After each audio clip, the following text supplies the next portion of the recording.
Hi everyone, the Simple Dad here. In this video, I'll show you how to turn on Face ID for your passcode on Telegram. So if you have set passcode on the Telegram app and instead of typing your passcode, you can go ahead and use Face ID on the iPhone 16 Pro and you can basically unlock it that way.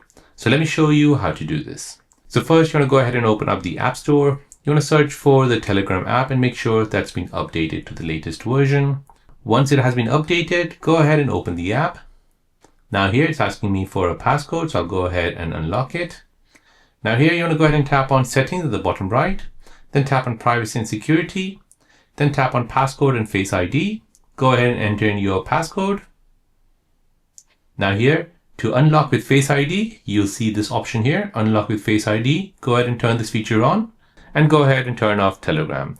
Now after 1 minute, when you open up Telegram again, it'll then ask you to use your Face ID to unlock the Telegram app. If the face is not matching, it'll then ask you for a passcode. So there you go guys. That is how to turn on Face ID unlocking for your Telegram app. If you're new on the channel and you want to find out more about your iPhone, your Android phone, or any other social media apps, then don't forget to subscribe to this channel to become a part of the Simple Dad community. Hit the like button if you find this video useful.